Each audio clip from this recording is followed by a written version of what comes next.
Hey, Joe. Hi. Hey, it's Officer Joseph. So you said took her purse with her, right? Yeah. Phone. Yeah, phones. Do you want it? It's here. Police officers first made contact with Joe Elledge on October 10th, 2019. Joe Elledge said that on October 8th, he'd gone to sleep with Munchie at about 11:30 or so, and that he woke up the next morning and that he noticed that Munchie was gone, vanished. Her phone and her wedding ring were both just left on that table. I can't unlock her phone. It's locked and I don't know the password. At the time that Munchie G disappeared, she was a young married mother. She had a child who was 1 year old. You baby lady. I think it's easy to see that Joe would have been attracted to Munchie for her personality in terms of how caring she was. We all know that she's a very successful young engineer, and she's really good at being a mom, and she had hopes for a brighter future in this marriage in Joseph Elledge. At first blush, Facebook postings, Instagram, you would see what appeared to be a happy family. These young people got married, had a child, and circumstances changed. Then arguments happened. You talk too much. You need to know. You don't listen enough. You need to know when to listen. So there was a total of 14 hours of audio recorded between the couple. Right now what's happening is just more of what I don't want. Communication. Lack of it. He actually discovered that she was involved in an online relationship. And he knew that there were some of these sexually explicit photos being sent back and forth. Correct. I actually found this earlier. It's like a journal, and it talks about her having like some secret love. I think he's in China right now. Did she ever express an interest in a future with this man, that perhaps she'd move back to China? There were discussions about a future. We checked into whether or not there was maybe any contact with Uber, cab companies. Had she bought an airline ticket? We were looking for any evidence of an electronic footprint. I know she was talking to somebody else on the side, and whatever she's doing, I just hope she's safe. I would have loved nothing more for her to just appear out of nowhere alive so she could take care of her daughter. But I knew that wasn't going to be the case. We have these boots that were found, and then we have 5 juniper needles that are caked into the boots. And these needles, where did they come from? We had 3 needles that came from that tree right there. Who would have ever thought it? DNA from these juniper trees helped solve this crime. I've never heard of anything like this before in my entire career at 48 Hours.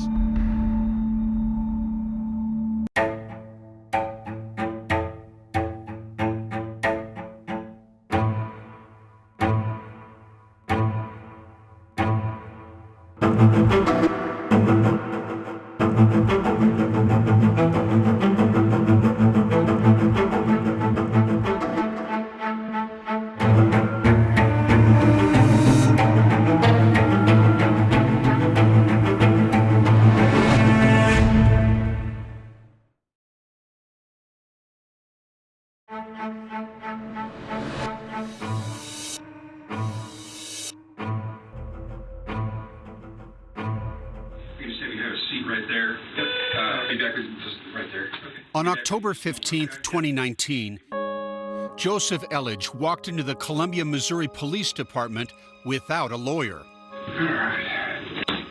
to tell detectives about the mysterious disappearance of his 28-year-old wife, Munchie G, 6 days earlier.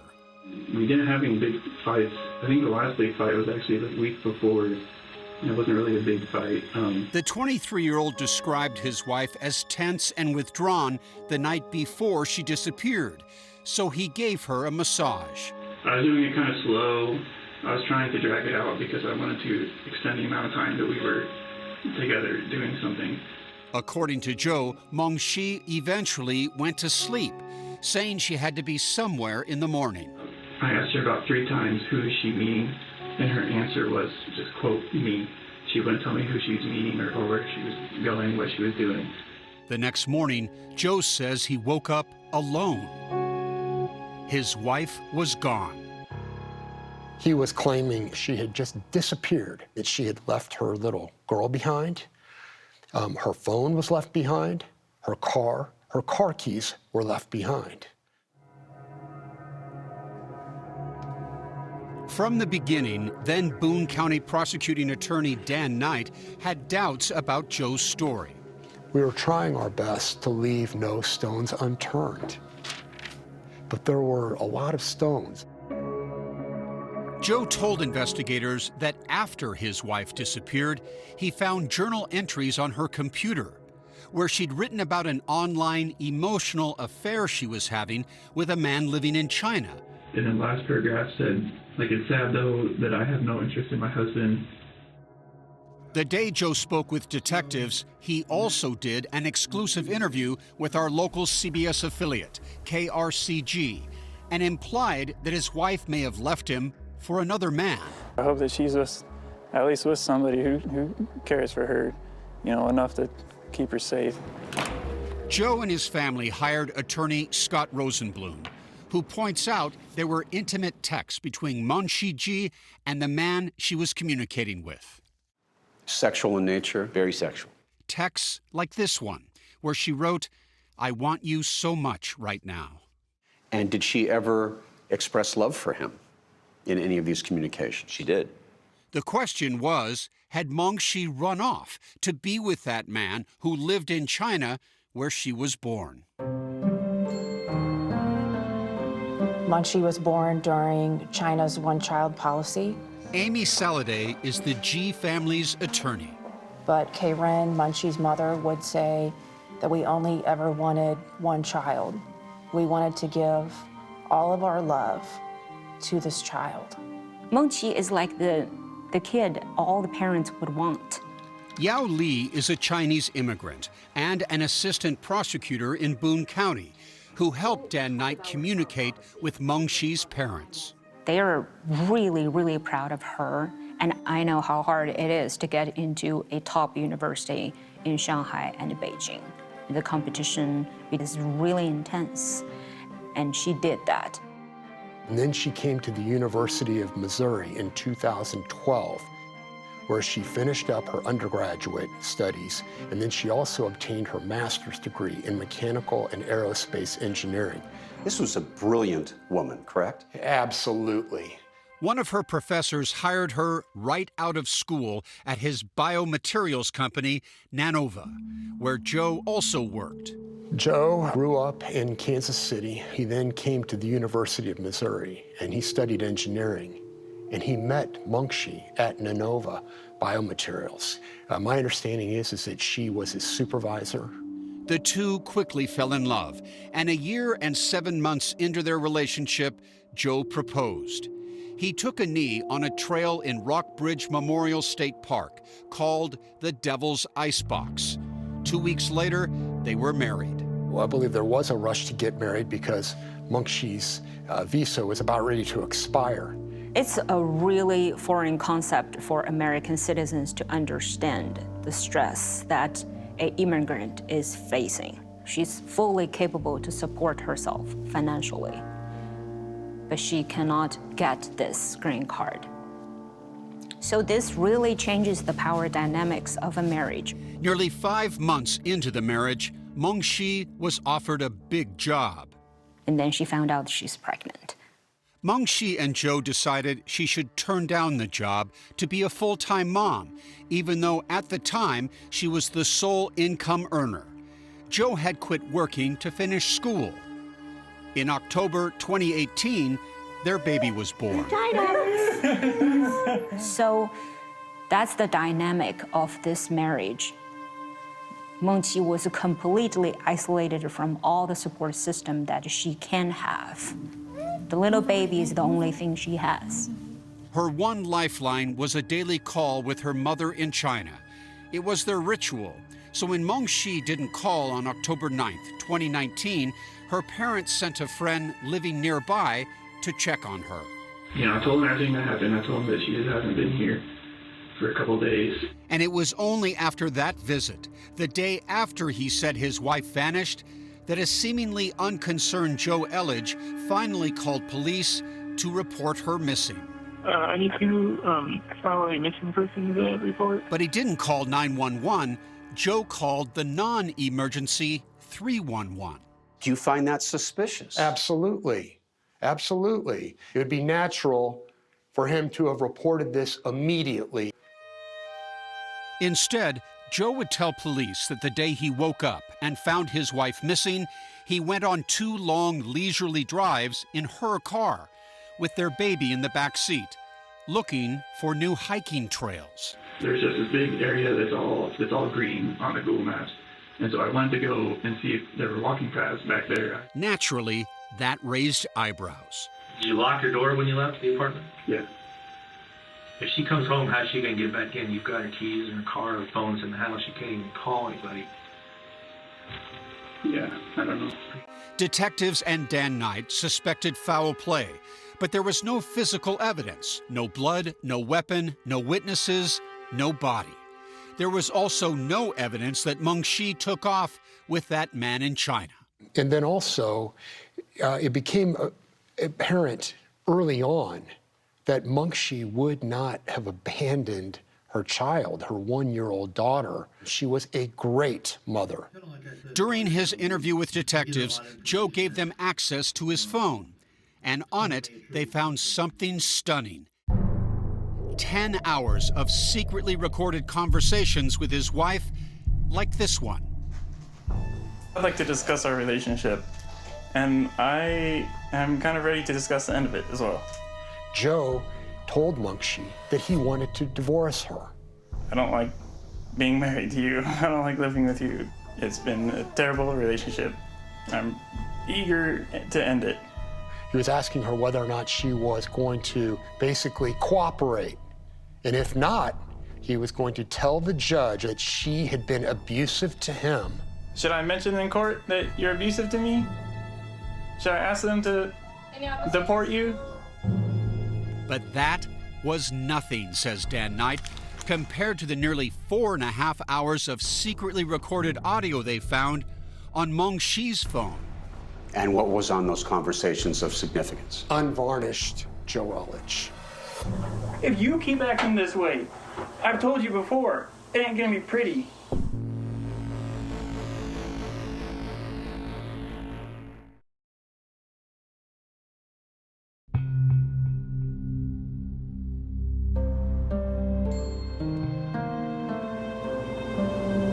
What are you trying to do?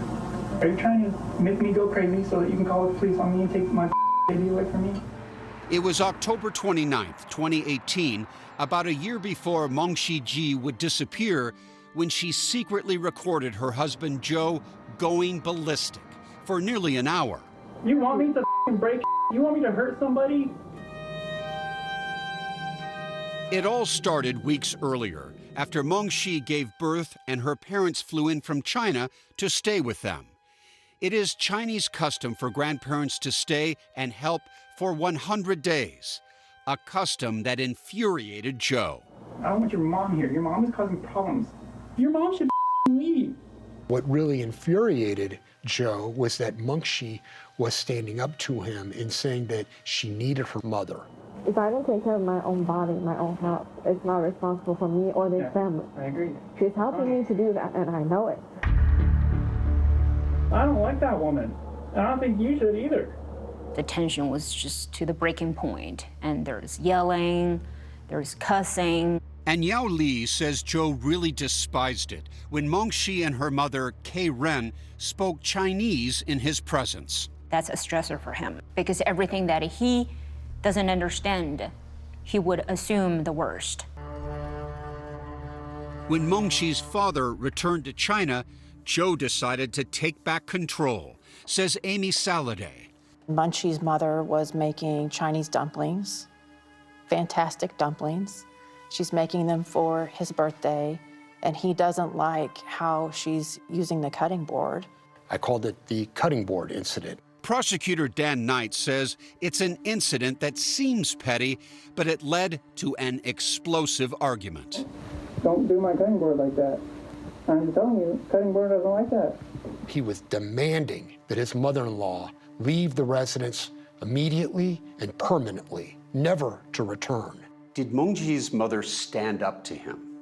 Would she stand up to him? And could that have triggered this cutting board incident? Mengji's mother, like Mengji, wanted harmony more than anything else. There was no standing up to Joe. There's gonna be some problems if you try to stand. I'm gonna make it go away. The problem. You can bet your on that. It was a one-way street. It was Joe's way or the highway. You're not the God. You I am ain't the God. I say, Mom, don't stay here. She don't stay here. Mengji pleaded with Joe to let her mother stay. He responded with insults and profanity. What the is the matter with you? Brainless. He told her that she was incapable because she was a woman. You think you're so empowered because of this society. You're still just a woman. It was a calculated effort on his part to gaslight her, to try to brainwash her, to bring her under his control.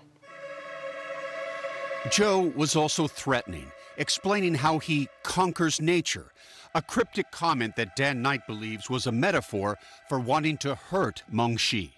You know how I conquer nature? I kill it. I grab its head and break its neck. That's how you conquer nature. Munchie's mother, of course, was in shock. It's just really difficult for her to understand why this young man is so mad and so angry at her, at everything. Mengji felt so helpless that she called Joe's mother, Jean Geringer, who drove 2 hours to try and mediate. I had no choice. I had to call you. I'm sorry. He's gonna come back and just, I don't know, unpredictable things gonna happen. Mengji recorded that meeting as well. I'm not here to choose sides. I'm here to try to be neutral and just give advice. Even in his mom's presence, Joe was not shy about expressing hateful, even violent thoughts about his mother-in-law. Do I just smack her? Do I just beat her down? You wanted to. I have that craving, yes. You can't. I'm not going to, though. Go there. The evidence that we had was that he was making his mother-in-law, Karen, kneel to him and bow to him. Joe would eventually apologize to his mother-in-law, but he still forced her to leave before the 100 days were up. She thought that apology was sincere, or otherwise she wouldn't have left, and then believing that things might get better. Yao Li translated Mengji's journals for the prosecutor's office and says things didn't get better. But Mengji couldn't walk away. And even she is confused of why I just cannot get out of this relationship. That's her constant question to herself. Dan Knight thinks Mengji felt trapped by her immigration status.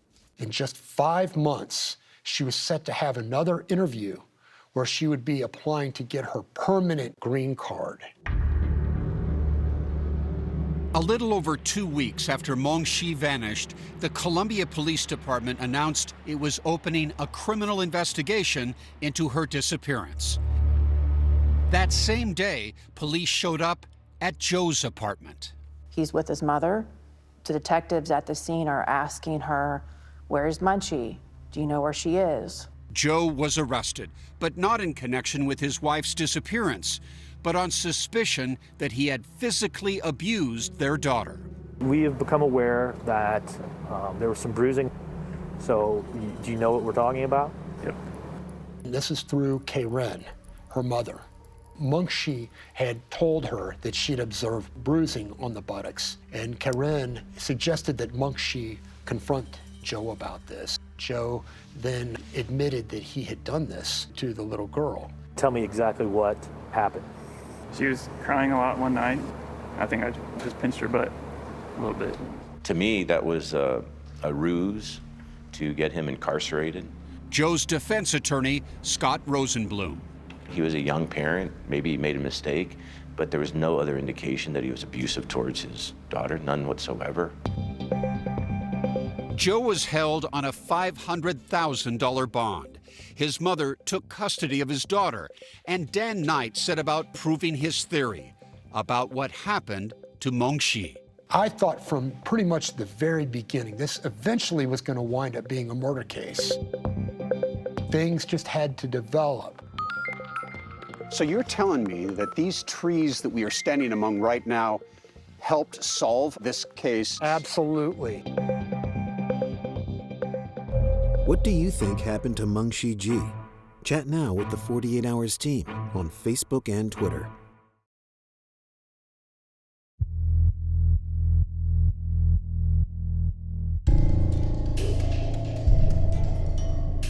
On October 25th, 2019, police executed a search warrant over at Joe Elledge's and Mengshi's apartment. That was the same day Joe Elledge was arrested on suspicion of child abuse. Mengshi had been missing for a little over 2 weeks. These officers, they were on the ball. They were able to find some things that were great evidence in this case. Prosecutor Dan Knight. Police collected from his backpack writings, different writings. Notes Joe had apparently written to himself about how to respond to questions from reporters and investigators. One of those I labeled as being a script with what to tell the police. Another thing that he had written was that he was to speak about Mengshi in the present tense rather than the past tense. She's a very dedicated person. She's a hard worker, and I really like that. That's important to me. Why would a man who was claiming his wife had walked away have to remind himself to not speak about her in the past tense? Because he killed her. Detectives looked for possible evidence in every corner of the apartment, and on a hunch, also took this muddy pair of Joe's boots into evidence. Just in case down the road they might be relevant. Something was amiss, yes, and they sensed it, and they took him. The search for Mengshi became a hunt for her remains, starting by retracing the long, leisurely drives that Joe said he took, with his baby in the back seat, while only he knew that his wife was missing. We just went driving, and it was a nice day, and so I just wanted to go out. But every lead was just another dead end. So Dan Knight made a bold move. I decided to go ahead and file charges. Murder in the first degree without a body. Charges were filed while Joe was still in jail on abuse charges. Meanwhile, Dan Knight stepped up the search for Mengshi's body. These are the cell tower records that we had in this case. This is his cell phone then, That's Joe's correct. cell phone.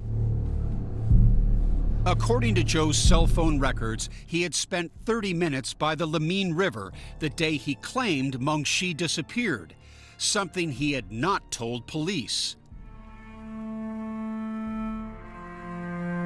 Convinced her body was here, authorities searched for months. There was even a memorial on the river, attended by Mengshi's mother. By March of 2020, we had really given up. We needed to do something to be able to say goodbye. Then, a year later, with Joe Elledge still awaiting trial, a hiker was making his way through this wooded area, the very park where Joe had proposed to Mengshi. A flash of color in the dirt caught his eye. It was a purse. He had this walking stick, and he kind of flipped that purse around just a little bit. He noticed that there were these shoes, and then he saw something that looked like was maybe a skull. And in fact, it was a skull, Mengshi's skull. She had finally been found. That's right. That's right. It was a miracle. I think that's the worst moment for a parent.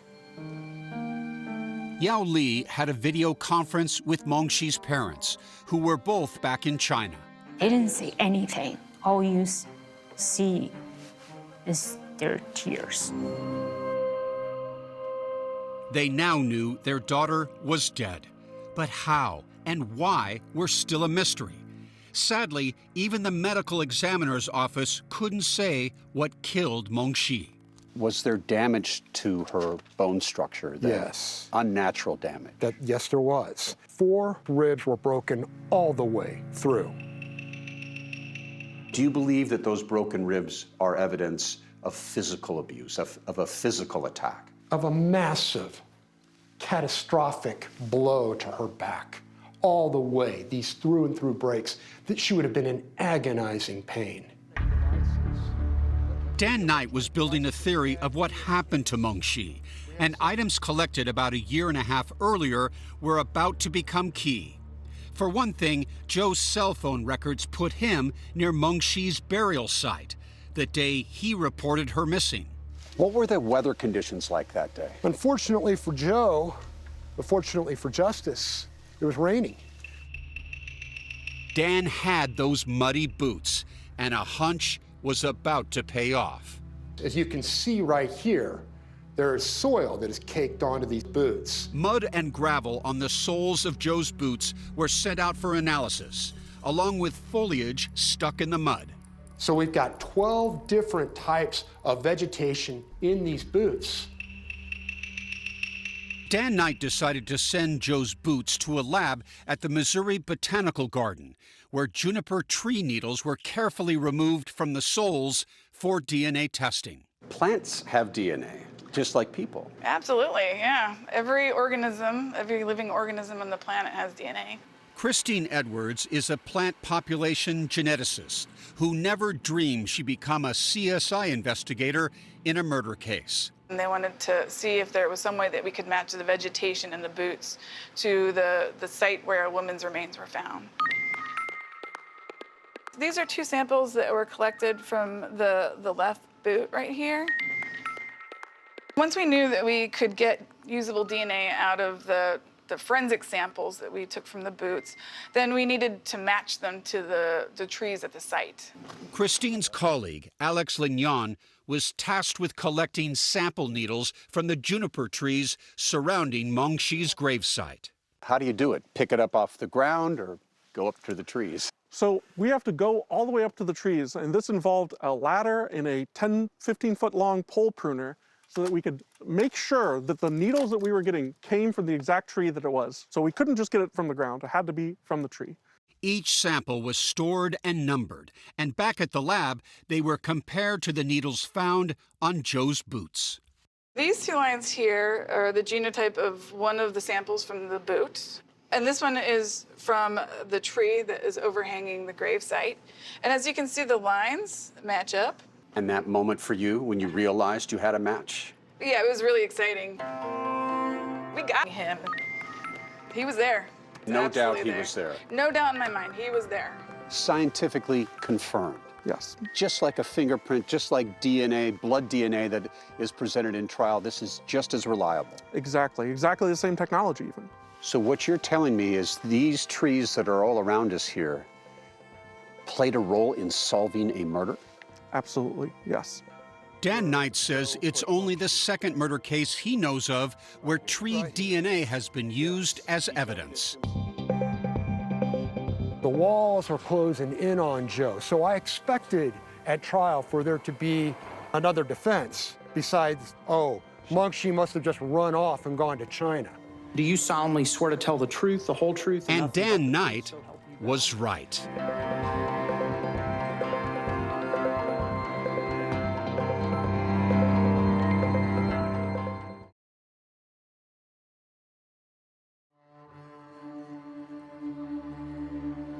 On November 1st, 2021, Joe Elledge went on trial for the murder of his wife, Mengshi Ji.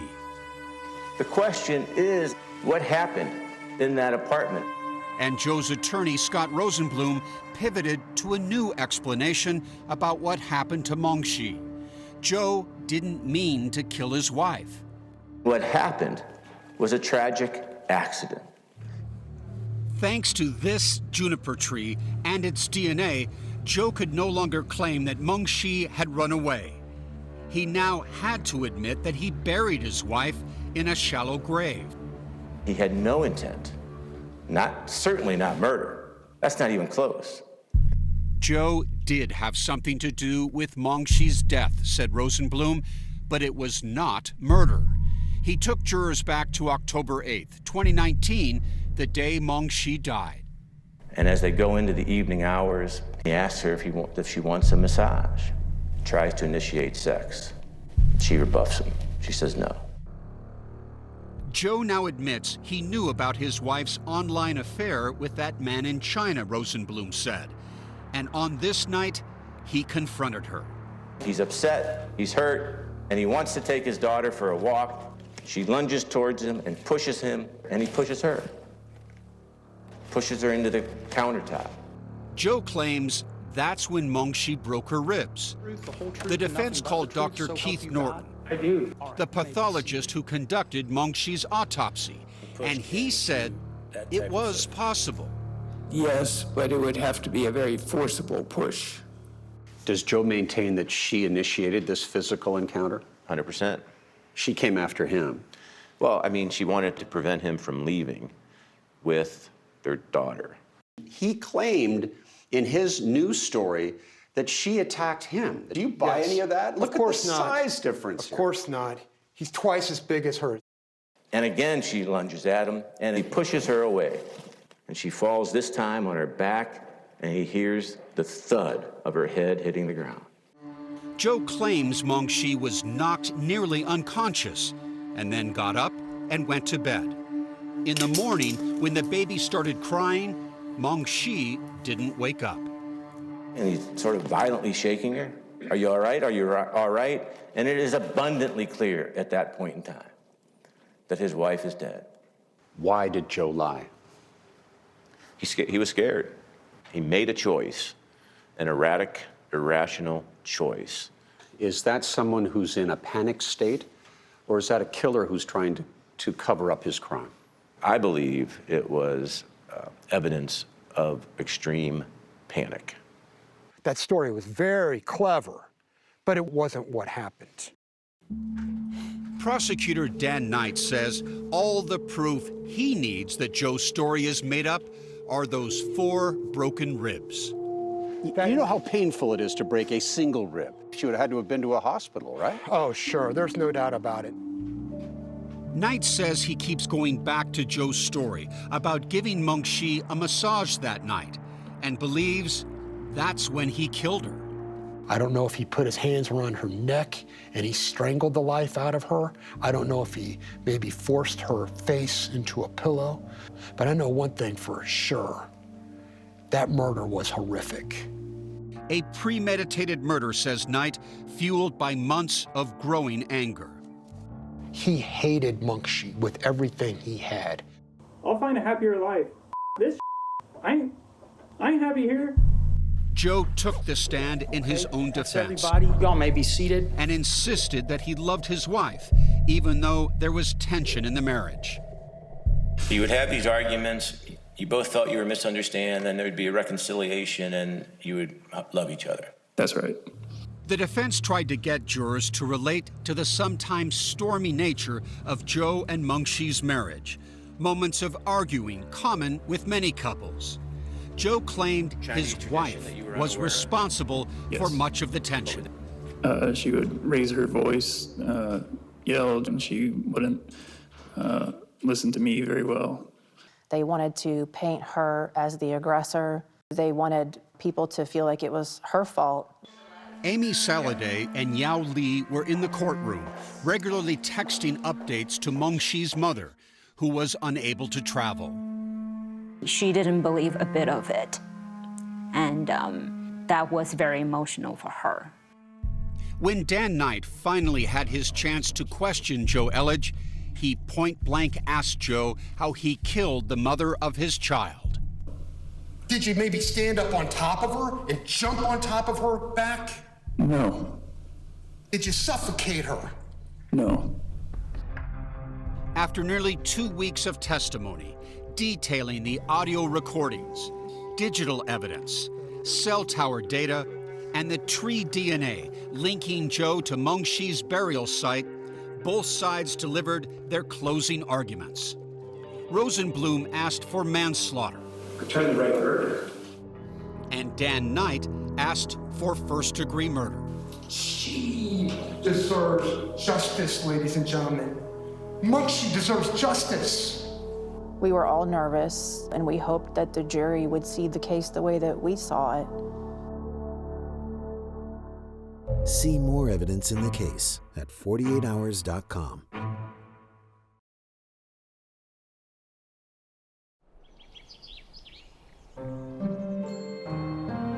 We've all come to know Munchie. And so I think we all felt that connection to her, and we hoped that justice would be served.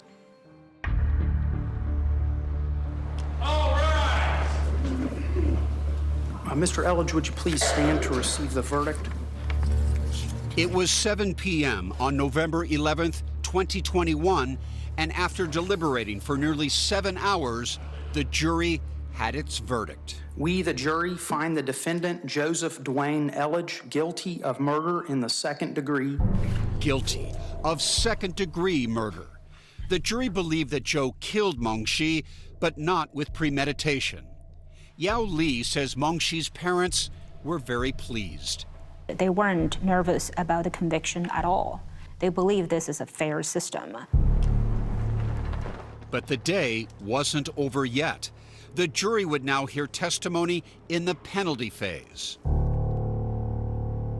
I had to turn around very quickly, late that night, and start presenting evidence. Dan Knight wanted life in prison. The defense asked for 10 years. I feel very sad and I feel angry. The state called several of Mengshi's friends who spoke about the impact of her death. That hurt us. That make us huge pain and huge sorrow. The defense called only one witness to plead for mercy, Joe's mother, Jean Geringer. It's very disturbing. It's heartbreaking because it's so out of his character. It was midnight when the jury got the case again. A little over an hour later, We, the jury, declare the punishment for a term of 28 years. Dan Knight believes the jury gave Joe 1 year for every year of Mengshi's short life. Yao Li informed Mengshi's parents. I don't think the numbers matter to them. I think the truth matters the most. That's what is frustrating. I don't think they will ever know the whole truth of what actually happened. All they can hope for now is to be able to raise their granddaughter in China, says family attorney Amy Saladay. Her future is undetermined at this point. Mengshi's daughter now lives with Joe's mother, but Mengshi's parents are seeking shared custody of the now 4-year-old. I hope that she can be raised to know her mother's Chinese culture and to know her mother's family. Scott Rosenblum says that while the baby will always know her Chinese grandparents, she is in good hands with Joe's mother. Jean and her husband are great parents. She makes it her business to include the maternal grandparents in the baby's life. Dan Knight would not discuss the custody case, but did say this about the trauma already suffered by Mengshi's daughter. Number one, she was in the apartment at the time that Joe killed Mengshi, her mother. One of these days she's going to find out about that. Second thing is, when Joe drove around the next day, Mengshi was in the trunk and their little girl was strapped into a car seat. But the thing that she's also going to find out about is that Joe would have been just fine with her going the rest of her life thinking that her mother abandoned her.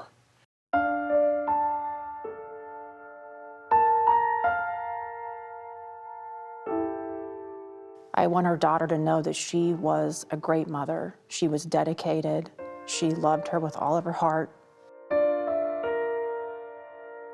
I I want her to be remembered for her smile and how friendly and outgoing she was. Meng Shiji's legacy of accomplishment, dedication, and love lives on in her baby girl and in the hearts of those whose lives she touched. Everybody sees the goodness in her. That's why everybody's so connected with her.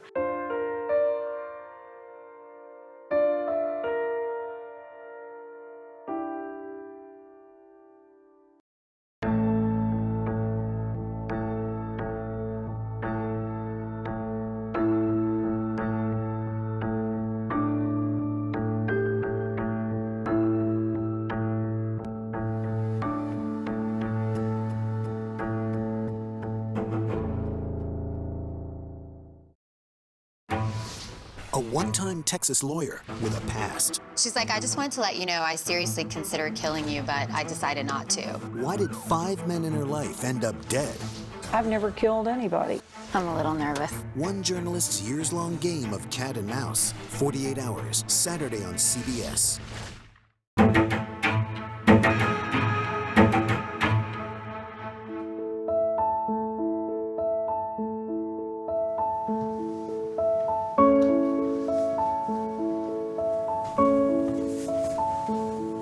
I really like to solve puzzles, and genealogy kind of is like that. It offers you this endless stream of blanks to fill in. My name's Chelsea Rustad, and in 2013, I began my search for my own family history. And it took me down lots of unexpected paths along the way. In 2015, I saw on Ancestry's Facebook page, they were running a contest, and 2 winners would receive an Ancestry DNA kit. They contacted me and said, Chelsea, you're one of the winners. The Ancestry DNA kit arrived. You just kind of spit in a tube and seal it up, and then it was on its way. Did you have any idea just what kind of story your DNA would tell? I really didn't.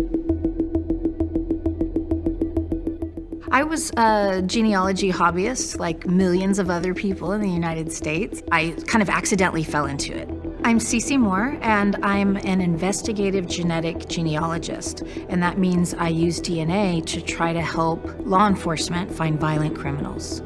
When the Golden State Killer suspect was identified through investigative genetic genealogy, there were many people who said this wasn't a tool that would be used commonly in law enforcement, and I wanted to prove them wrong. And genetic genealogy has exposed a lot of secrets that people had hoped would remain secret. Yes, oftentimes it's someone's deepest, darkest secret. All I'm thinking is, oh, it's gonna confirm my ethnic background, and maybe I'll get to connect with some cousins.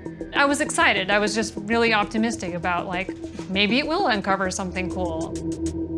A young Canadian couple takes a road trip from Vancouver Island to Seattle in November 1987. 18-year-old Tanya Van Kylenborg and her 20-year-old boyfriend, Jay Cook, had disappeared during a round trip from Victoria. Skagit County has the first half of this puzzling case. In May of 2018, I got a knock on the door, and it was 2 investigators from Skagit County. And I was so confused. What are they investigating? The murder of 18-year-old Tanya Van Kylenborg. Her body was found in a ditch near the town of... Her boyfriend, Jay Cook, dead too. His body found near Monroe a few days later. Strangled with some kind of ligature. They let me know that they are investigating a family member of mine for murder. A double homicide from 1987. This was a person who was in my family tree. Did that name appear on any of the suspects' lists? No, that name had never been across my desk, ever. Without genetic genealogy, would we know who killed Tanya and Jay? No.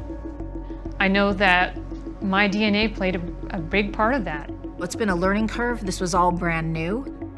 It's the web of matches. It's putting those puzzle pieces together little by little.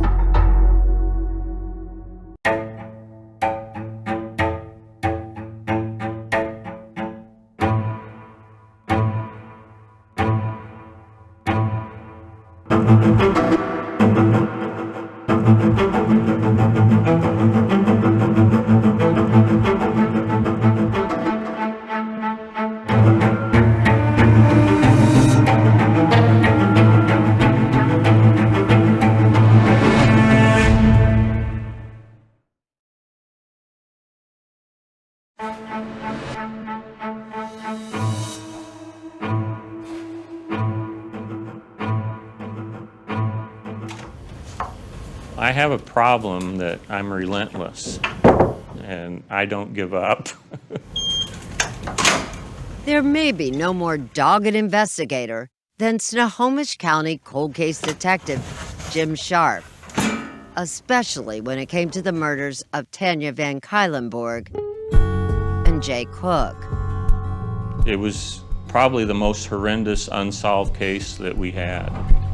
Tanya Van Cuylenborg was an 18-year-old girl. She just graduated from high school. She was in a new relationship with Jay Cook.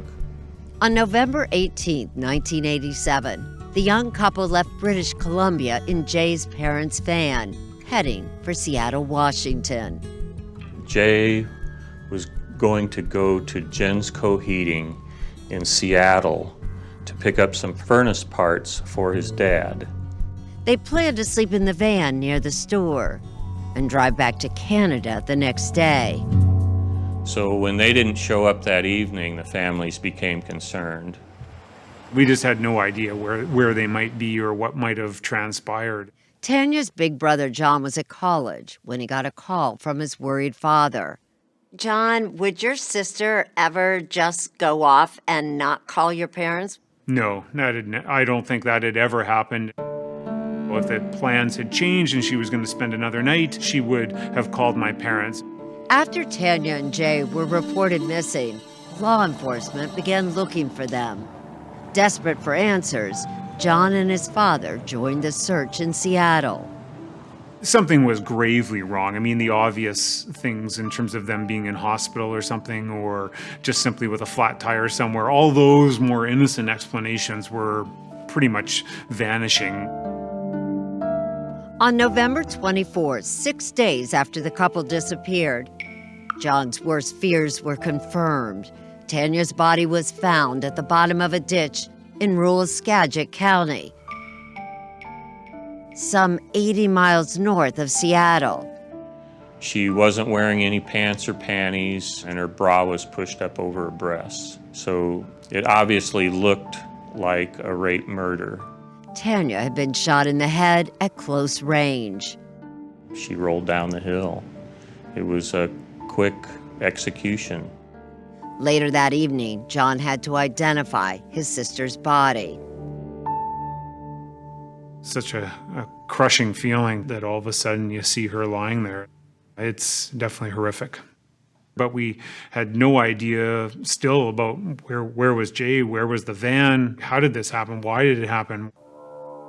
The next day, Tanya's wallet, the keys to the van, some bullets, and a number of other items turned up 16 miles away in Bellingham. They had been discarded under the porch of a local tavern next to the Greyhound bus station.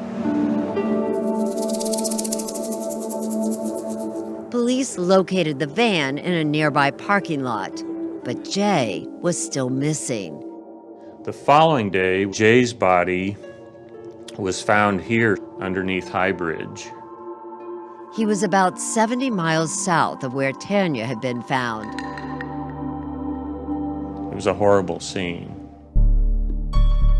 Her 20-year-old boyfriend had been strangled, a pack of cigarettes stuffed down his throat. What did most investigators think about this killer? I mean, who does something like this? Right, that was the big question. This was a person who was a real predator, and it was believed at the time that it was probably a serial killer or an ex-convict. But finding that predator would be challenging. Investigators and forensic scientists had 4 crime scenes scattered over 3 counties, but few clues. A bullet casing found on the hillside near Tanya's body matched those bullets collected at the tavern in Bellingham, but a gun was never found. This surgical glove was discovered under the porch. Investigators believe the killer wore it to avoid leaving fingerprints, but he may have been careless. There was a palm print on the back of the van that they believed hopefully belonged to the suspect. Inside the van, they found what would ultimately be the most important piece of evidence: the black pants Tanya had been wearing. They found that there was semen on Tanya's pants. And when they examined the semen, they learned that it couldn't be left from Jay. The sample matched the DNA found inside Tanya's body and would later be known as Individual A. But the only evidence that connected all 4 crime scenes, these plastic zip ties found near Tanya and Jay's bodies, under the porch, and inside the van. According to Detective Sharp, they were part of the killer's rape murder kit. This was a predator that was hunting for a victim that he wanted to rape. And maybe in his mind, he decided that he was going to kill him too. They were 2 mild-mannered, soft-spoken kids. They weren't out to pick a fight with anyone. I mean, both families were just so devastated. Hoping to find the killer, Tanya's family offered a $50,000 reward for information. Tips came in, but none panned out. The police, to their credit, were trying to chase down every sort of theory. Over the years, the theories and false leads would grow, and more than 200 names would fill the case file. Some were convicted felons, and then there was Charles Sinclair. He was believed to be a serial killer across the western United States. There was also an anonymous writer who sent threatening letters to Jay and Tanya's families, claiming to be the killer. Yeah, it's just unfathomable to think that, somebody not only had done these murders, but then was going to continue taunting the families with these letters. But every suspect's DNA was compared to Individual A's profile, and none matched. The goal was to try to figure out who did this semen sample belong to. Lisa Collins, a forensic scientist with the Washington State Patrol, uploaded Individual A's profile to CODIS, the FBI's National Offender Database. As the years went by, just complete silence. It's disheartening. You just are afraid that this might be one of those cases that's never going to be solved. And then, more than 30 years after Tanya and Jay were killed, there's a break in the case. I was skeptical. I was hopeful, but I was skeptical. And I'm a believer now.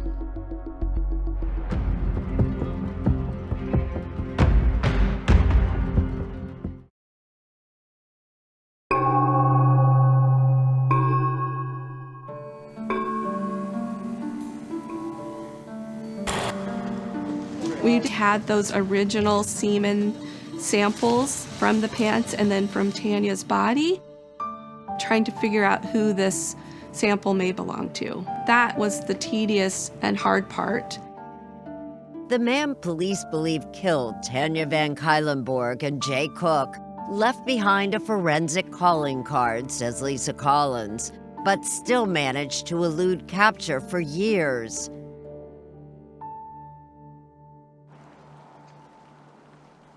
And then in 2017, Detective Jim Sharp heard about an innovative tool developed by Parabon Nanolabs that uses DNA evidence to predict the genetic traits of an unknown suspect.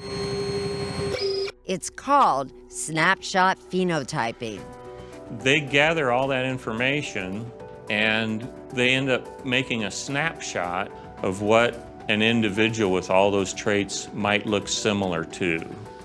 Parabon was hired to use Individual A's DNA to create this composite sketch, which gave Sharp some clues as to what the suspect could look like at the ages of 25, 45, and 65. But he still didn't have a name. Investigators in California say DNA evidence led them to one of the country's most notorious serial killers. And then in 2018, a stunning arrest in California opened new doors for law enforcement. The so-called Golden State Killer. The man responsible for numerous rapes and murders was finally apprehended after 43 years using genetic genealogy. Did a little light bulb go over your head at that moment? Oh yeah, big light bulb. The Golden State Killer's DNA had been uploaded to GEDmatch, a genetic database that allows users of various consumer test kits to share and compare their DNA. This is fantastic. I need to get on this. Parabon agreed to upload individual A's DNA to GEDmatch and called in genetic genealogist Cece Moore. She's known for her work on the PBS show Finding Your Roots. So then what did you do? DNA. DNA. So all we have is DNA. We're going to turn to And the she's DNA famed for skills at mapping family trees. But this was her first criminal case. I had had a lot of doubts whether this was the right thing for me to do, and I finally made the decision, okay, I'm going to do this. But a lot was riding on that case. It was a case she had been following for years and felt a personal connection to. Moore's parents were from the Pacific Northwest, and she was the same age as Tanya Van Cuylenborg. She was killed right when I was graduating high school and going on to college, and my life was just really beginning, and hers ended so tragically. And so I think it always stuck with me. On Friday, April 27, 2018, individual A's DNA file was uploaded to GEDmatch. It's compared against everyone that's participating in that database. And so what they're looking for are long segments of identical DNA between two people. Sometimes the match list will show up right away, and sometimes it takes a couple days. So I stayed up really late that Friday night. I kept checking, there was no matches. The next morning, Moore logged on to see if there was a list. And there was. And so we're hoping for at least a second cousin or closer at the top of that list. And we used to call that being struck by lightning. Were you struck by lightning in this case? Twice. We were struck by lightning twice. On the list were two people who shared enough DNA with individual A to be his second cousins. And what was that feeling like? It was pretty exciting and scary. In this case, the cousins shared DNA with individual A, but not with each other, which meant they're related to him on different branches of his family tree. But to figure out who he was, Moore first had to find out who they were. Now, fortunately, one of the people at the top of that list had a really unique name. And what was her name? Chelsea Rustad. Remember, Chelsea Rustad had taken that Ancestry DNA test and then went a step further. You can download your raw DNA file to your computer and then upload it to GEDmatch. I just had no inkling at all that there were secret relatives I didn't know about or mysteries to uncover. Neither did the other second cousin, whom Moore was also able to identify, but has chosen to remain anonymous. And then I built the family trees of those top two matches. And surprisingly quickly, I discovered how they converged. It only took me 2 hours to come to the identification of who I believed to be Tanya and Jay's killer. This is a person who had eluded capture, investigation for 31 years, and you were able to identify this person in 2 hours? That's the power of genetic genealogy, yeah. But how sure were you? I was very sure. But isn't that scary, Cece? Because your work might end up with this person in prison. Right, and at that moment, I'm the only person in the world who knows that he's probably guilty of this crime, other than him, of course. And so it is a super heavy burden. Monday morning, April 30th, Detective Jim Sharp got the news. We've got it narrowed down to one guy. And I'm thinking, I don't believe this. And my first thought is, who's the guy?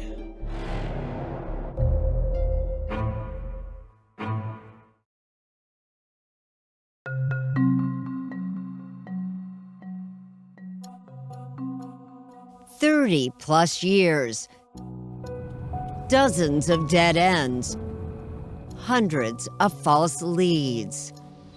And then in April 2018, Cece Moore got on a computer and out of the billions of people on Earth identified through genetic genealogy the one man she believed killed Jay Cook and Tanya Van Cuylenborg. Who was the person you identified? William Earl Talbot II. William Earl Talbot II. When Detective Jim Sharp heard the name, he ran it through the system and was surprised to learn that Talbot had no felony convictions. It was a new name that we'd never heard of before, but it was sure nice when we found out that he only lived 7 miles from the bridge where Jay's body was found. Sharp also learned that in 1987, Talbot, 24 at the time, worked as a delivery driver and made stops near where Jay and Tanya were headed to pick up that furnace part, and says that Talbot was fired a few months before the murders. So it makes sense that he was down in that area prowling around and probably ran into Jay and Tanya. But Sharp needed more than old work records and genetic genealogy. It's really just a tip. It's an investigative lead. To make an arrest, Sharp needed to be sure that the DNA left at the crime scene by the man they knew only as Individual A matched William Talbot's. So somehow Sharp had to obtain a fresh DNA sample from Talbot himself. We were going to follow him until he dropped or threw away anything that had touched his mouth, because we wanted his saliva on it as the best type of DNA source. Investigators learned Talbot now drove a semi, and they began tailing his truck. One day, about a week later, they watched as Talbot stopped at a red light and opened the truck door. The light changes to green, he slams the door and drives away, and there's a white paper cup laying on the street. It's blowing around in the wind. So they jump out, they go over and they collect the cup and they call me. Sharp rushed the paper cup to forensic scientist Lisa Collins with the Washington State Patrol. They wanted me to test this cup and just see if I could get a DNA profile from it. Sharp left the cup at the lab to await the results. Cece Moore had already begun searching for Talbot online and quickly found his sisters and father on social media. I couldn't find hardly anything about him. No marriages. I could find very little footprint online at all. And that was a little unusual. Years earlier, someone else who knew nothing about the investigation had made a similar search, Chelsea Rustad. In 2013, long before she submitted her DNA to any websites, Chelsea Googled her grandpa's sister Blanche and found a lot of information online. Her daughter was Patty Talbot, and Patty had 3 daughters and 1 son, and the son was William Earl Talbot II. These were Chelsea's second cousins, the Talbots. Chelsea friended 2 of the sisters on Facebook, but their brother William was a mystery. This guy was just kind of a question mark, off the grid. Chelsea figured William was estranged from his family, but didn't give it much thought, even after she uploaded her DNA to Ancestry.com and then GEDmatch. So she was stunned that day in 2018 when those investigators showed up on her doorstep and asked to see her research. And I'm just kind of like, wait, you're saying one of my family members is connected to a murder? And they're saying, yeah, it's from 1987, and the person of interest is William Earl Talbot. And I'm just kind of grasping the scope of this and, sickened thinking about it. The investigators wanted to know her impression of William Talbot. I told them my theory that I think he's estranged. Detective Sharp got more details from Talbot's friends and family. He had a history of anger and violence when he was younger. He was a really angry kid. In audio-taped interviews with Talbot's sisters, Scharf learned William's troubles began when he was 11 and his father was seriously hurt in a motorcycle accident. The sisters say William began to lash out. He beat me up, broke my tailbone. I had to go to the hospital. Another sister says William hurt her too. Still, she said she didn't think he was capable of murder. Yeah, he'd be a bonehead, but not to the point of attacking or killing somebody, no. But would the DNA on the paper cup tell a different story? That was on Detective Scharf's mind when he returned to the police lab and Lisa Collins shared the results of her testing. I said, the profile from the cup matches individual A. It was just an amazing moment, yeah. What did that feel like, Jim? I got tears in my eyes. I'm like, I can't believe it. It's so emotional. And then I'm like, yeah, we got him. And so on May 17, 2018, nearly 31 years after two carefree teenagers set out on a road trip and never returned, Detective Scharf arrested William Talbot. He says, John, we've got him. Scharf called Tanya's brother John right away, saying that at long last, individual A was in handcuffs. Yeah, I mean, that's when it really sent a chill down my spine. It was pretty overwhelming to think that it had all culminated in that moment right there, 31 years later. The next day, William Talbot was charged with Tanya's murder. Charges for Jay's murder soon followed. Jay's sister spoke at a press conference. It's hard to put into words this feeling of relief, of joy, of great sorrow that this arrest brings. Jay's mom said the moment was bittersweet. On one hand, we're close to closure, and on the other, we're still at a loss. And I don't have my only son, Jay. Detective Scharf told the group he was grateful for breakthroughs in DNA technology. If it hadn't been for genetic genealogy, we wouldn't be standing here today. But would evidence obtained through genetic genealogy be allowed in court?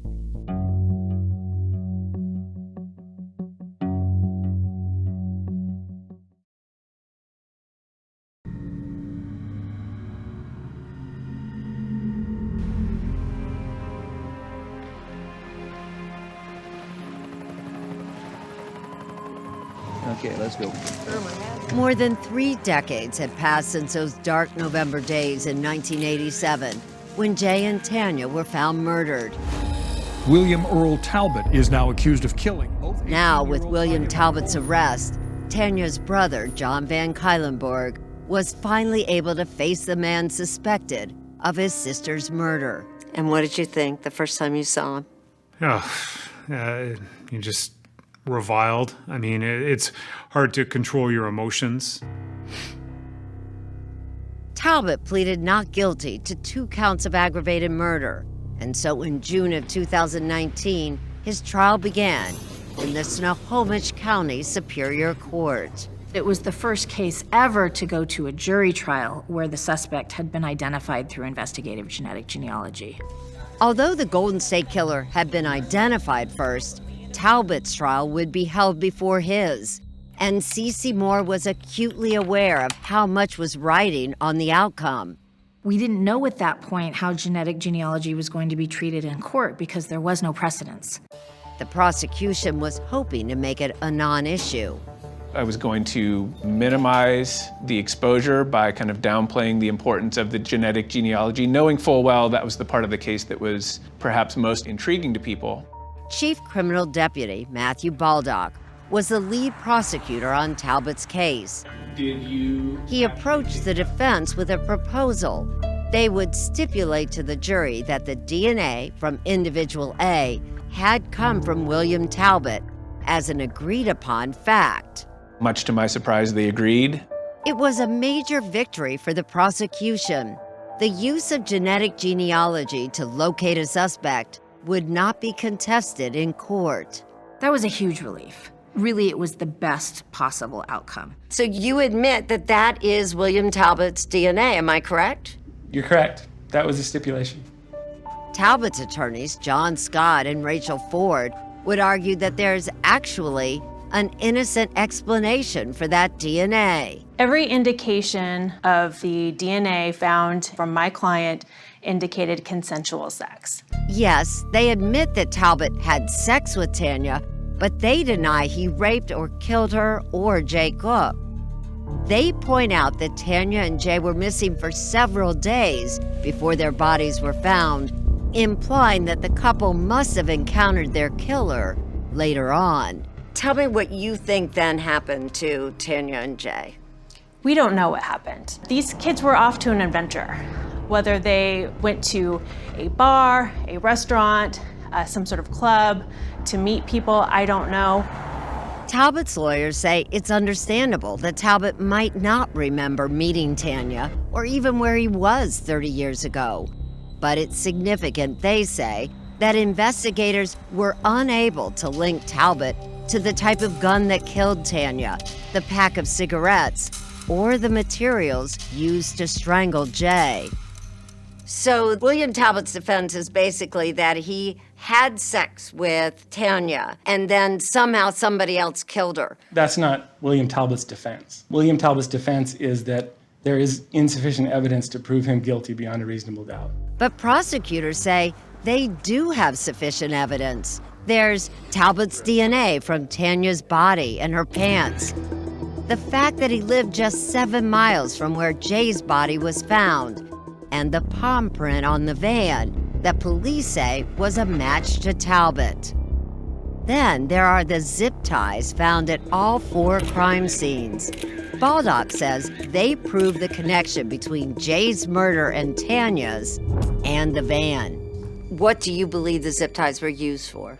I believe that Mr. Talbot had Jay and Tanya in the van for some period of time after he abducted or kidnapped them.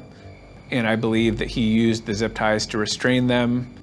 As part of his investigation, Detective Sharp had hoped to obtain a usable DNA profile from any of the zip ties.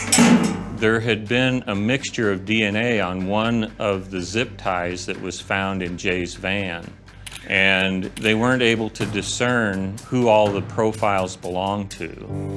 But mid-trial, forensic scientist Lisa Collins had decided to run that DNA mixture into a new software program to see if she could find a match. And to her surprise, she did. When I compared William Talbot's DNA profile to the mixture obtained from the zip tie that was found in the victim's van, he was included as a possible contributor.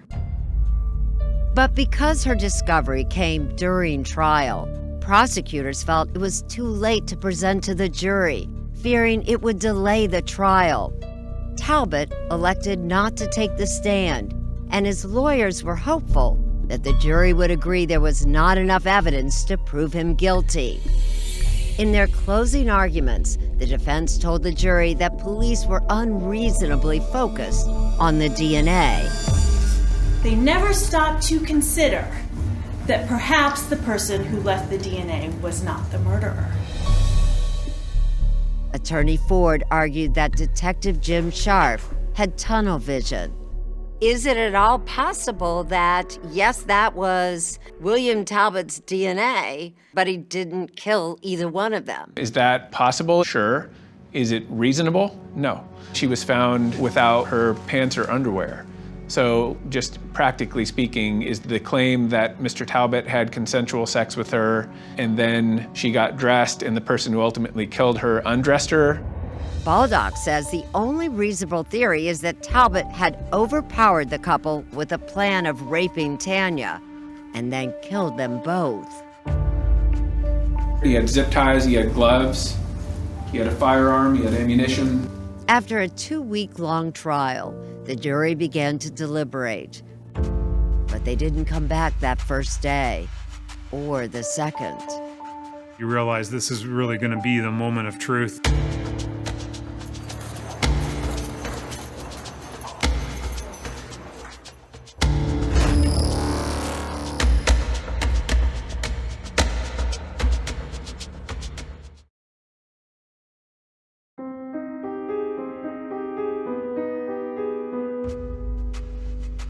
On that third day of deliberations, the families of Jay Cook and Tanya Van Cuylenborg finally got news. There was a verdict.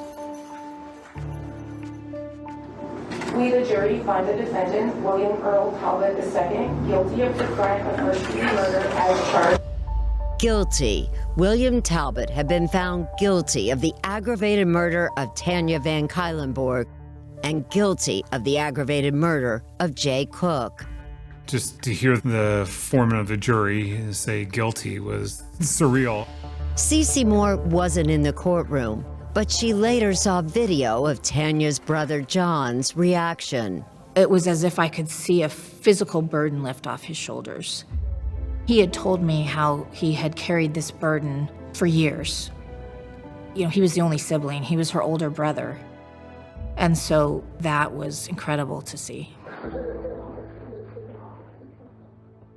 Chelsea Rustad had never spoken to either Jay or Tanya's family, but with their blessing, she decided to attend Talbot's sentencing, where she first met John. Chelsea. Yeah.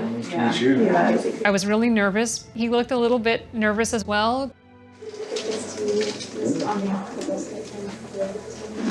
Wow, that's very cool. She's effectively a family member of the murderer. So I think it was brave of her to take that risk. Thank you for coming today. At the sentencing, Jay Cook's mother told the judge about the grief she has carried all these years. Some of us wanted a shirt or a sweater. You could wear them. You could put them to your nose and smell him.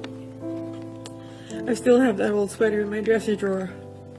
The sentence was mandatory. Thank you. The court's only possible sentence on each count is to impose a sentence of life without possibility of release. 2 life terms in prison without parole. Chelsea says her sympathy is for Jay and Tanya's families, despite her genetic ties to Talbot. All right. His dad wasn't there. His sisters weren't there. He had a family member in the audience, and I was there supporting the victims. Chelsea Rustad is proud that her DNA helped bring a killer to justice. But there are some who have concerns about this new frontier in police work. It might be that you're not the Golden State Killer, but it also might be that you don't want law enforcement scrutinizing your entire family.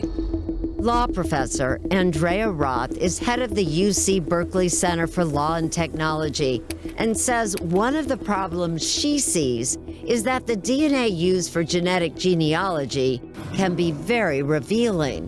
This is DNA testing that tells you a lot about a person's very sensitive information, their medical history, information about familial lines that the families themselves don't even know. Professor Roth does agree that in cases like this, genetic genealogy can be an effective tool for the public good. But she cautions that most states have no restrictions on its use. There's the concern that the government could use your DNA for some reason other than a criminal investigation that it shouldn't be using it for. Giving it to insurance companies or using DNA to find out who was at a protest meeting. We don't have evidence right now of the government doing that, but those are reasons that somebody might want to think about before they decide to upload their DNA. Because of this lack of legal oversight, Roth has deep reservations about sharing DNA on public genealogy websites. Would you not upload your DNA? I would not. But it may already be too late for Professor Roth or many other Americans to truly opt out. Experts estimate that today, more than 90% of white Americans can be identified using genetic genealogy. And that's because, says Cece Moore, those of European descent are well represented on websites like GEDmatch. We have enough DNA. We can identify almost anyone of Northwest European ancestry. Even if it takes hours, dozens of hours, hundreds of hours, we'll get there. But in this case, after more than 30 years with no solid leads, Moore was able to use Chelsea Rustad's DNA to help locate a viable suspect in just 2 hours. Was this the fastest you've ever found a suspect? It was. To this day, 3.5 years later, hundreds of cases later, this was the most straightforward case I've ever worked. And that is amazing. Detective Scharf believes that this case changed the face of cold case investigations forever. Genetic genealogy is the best tool that's come around since DNA. You don't need a CODIS database to get your match. For Jay and Tanya's families, it means they finally have some answers and a measure of peace. On Tanya's grave, her parents inscribed the final line from a poem she wrote when she was 17. There is a place that I know of, where up above there flies a dove, and slowly as it turns to dawn, she parts her wings, and then she's gone. She was growing up and maturing and spreading her wings and getting her feet under her, and then she was gone. You miss her still, don't you? Yeah, definitely.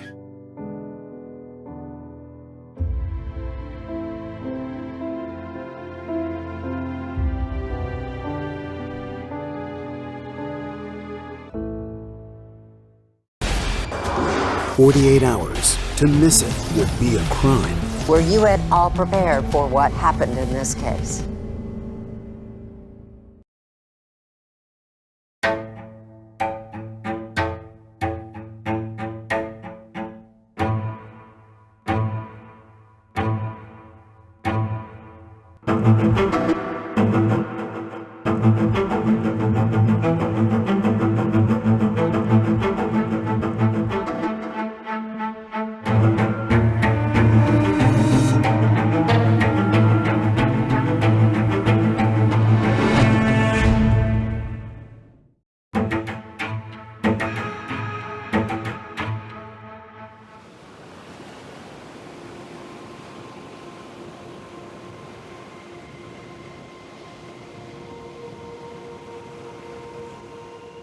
It's a small seaside town, just about at the end of Cape Cod.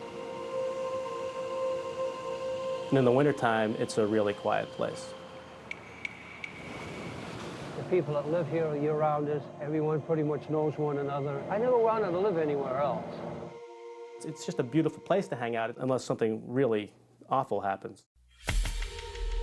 Police are trying to solve the first murder in a small Cape Cod town in more than 30 years. The victim, a local writer named Krista Worthington, was found inside this house in Truro on Sunday.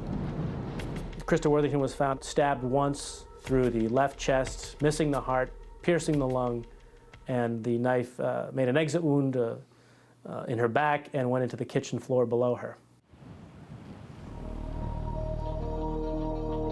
Worthington's 2-year-old daughter was also at the house on Sunday and witnessed the attack, but she was not hurt. The details that we heard about apparently Ava attempting to clean her mother's body and finding a child's broom with blood on it and things like that, that was really, really hard to take. The horror that came into this quiet house in the wintertime at the end of the world and just blew up these little wonderful lives.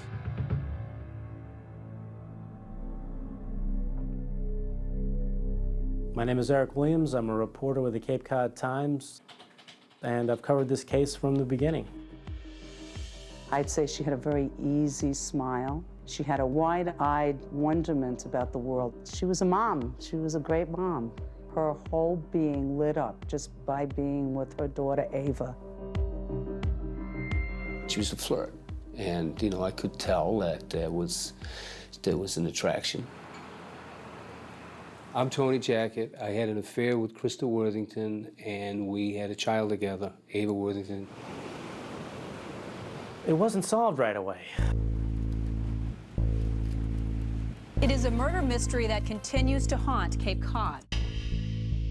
I think people were spooked.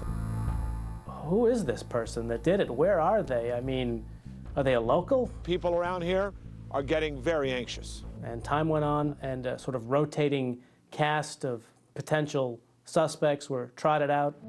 We got Tony Jackett, the father of Ava. It's disturbing to be a murder suspect. Tony's son-in-law, Keith Amato, was a person whose name came up. Dude, don't f***ing film it. The guy who found the body, Tim Arnold. Krista was an easy person to love and sometimes a difficult person to be around. I think there was the feeling like, we're never going to know whether this was your next-door neighbor. An arrest in the murder of Krista Worthington. I mean, that was a shock. I was out of the blue. They arrested a guy. I mean, could you believe it?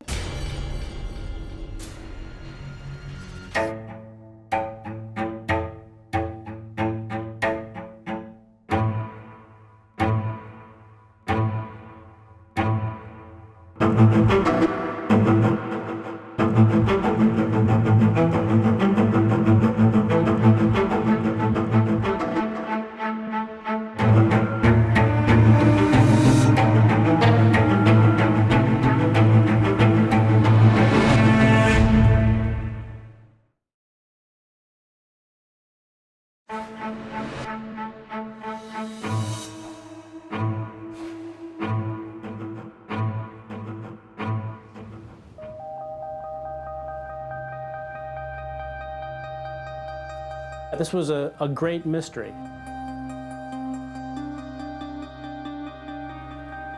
How could a single mom be executed in her kitchen in January in Cape Cod?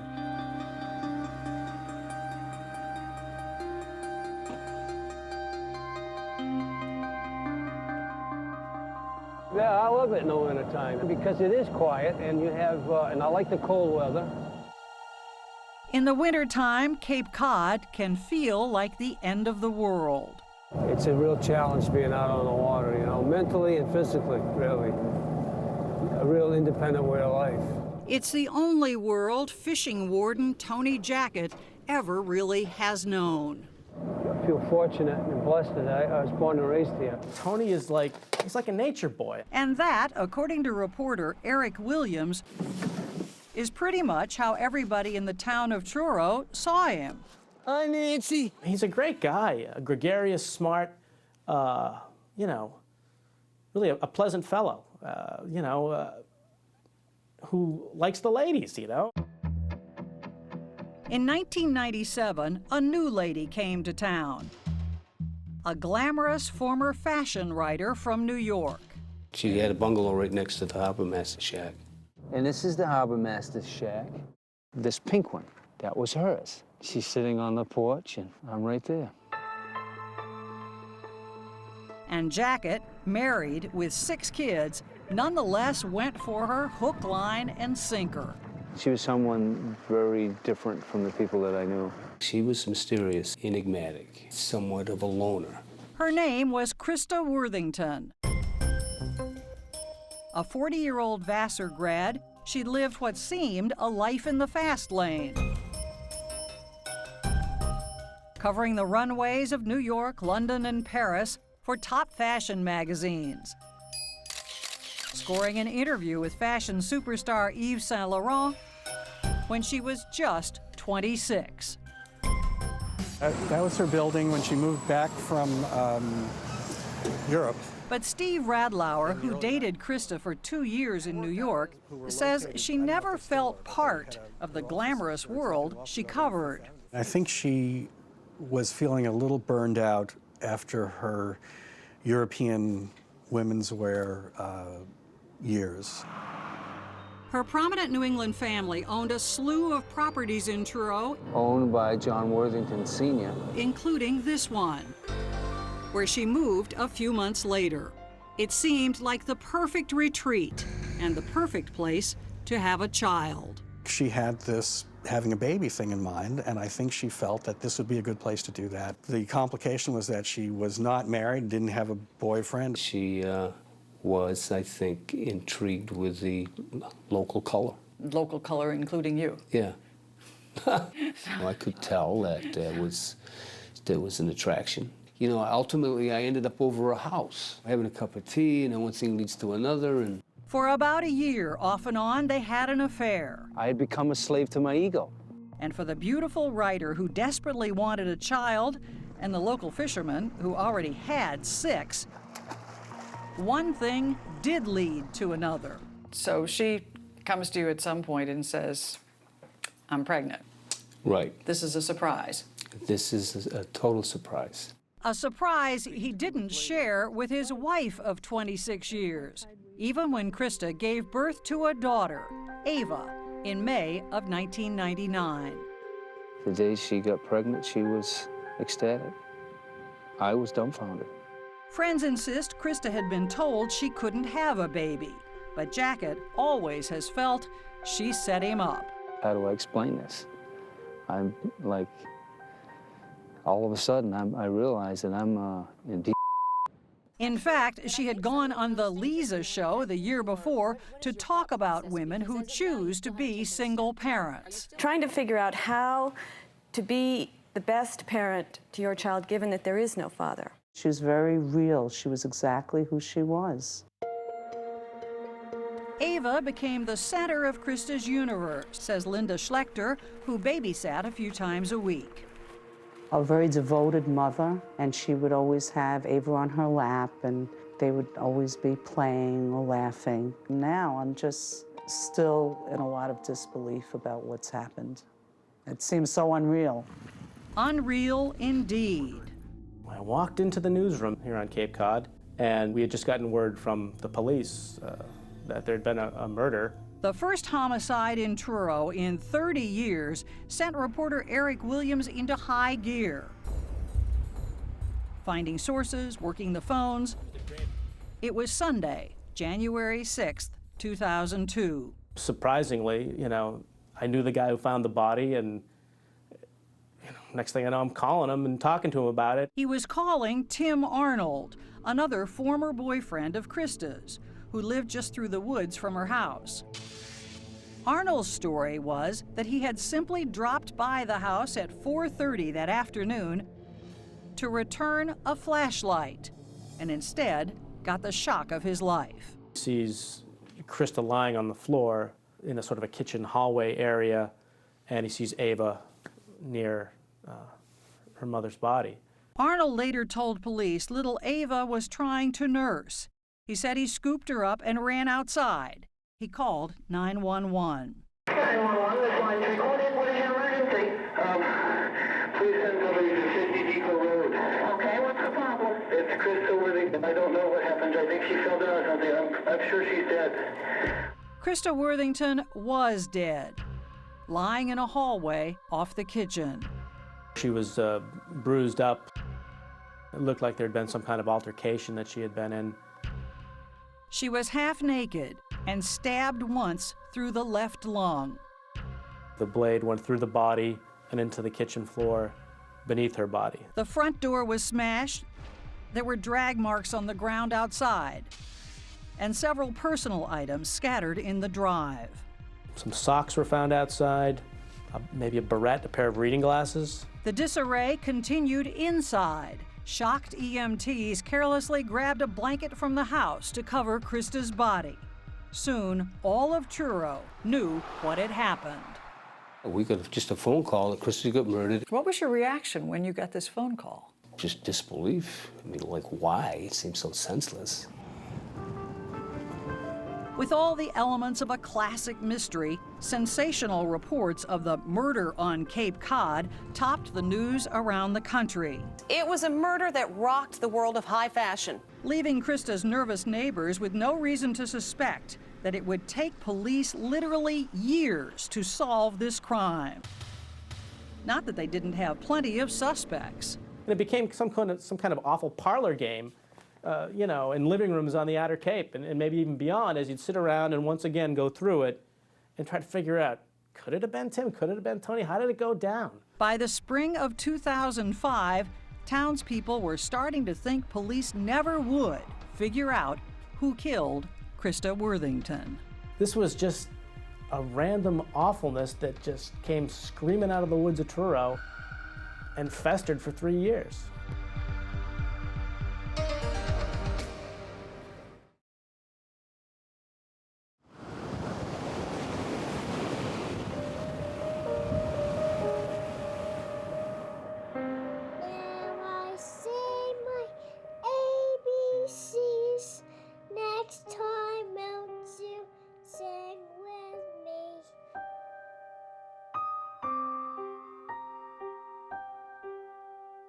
Krista Worthington's savage murder in January of 2002 left 2-year-old Ava without a mother. And it left the townspeople of Truro edgy, nervous, and silently wondering if the killer might be one of them. Who else would come down to the end of the world in January and do this? You think, it's got to be someone who is here, because no one comes here in January. The best potential lead to the murderer's identity? DNA found on Krista's body. It's DNA of an unknown male that's consistent with someone having had sexual relations with the victim, and it's that DNA that we seek to match. So, says District Attorney Michael O'Keefe, investigators first zeroed in on her immediate circle, especially past boyfriends. You look at the people who are in the immediate orbit of the victim's life. While they waited for the crime lab to find a DNA match, they took a hard look. First, there was the neighbor and former boyfriend, Tim Arnold. Not only had he found the body, but his semen would turn up on the blanket thrown over Krista. Then again, they'd lived together for a time in the house.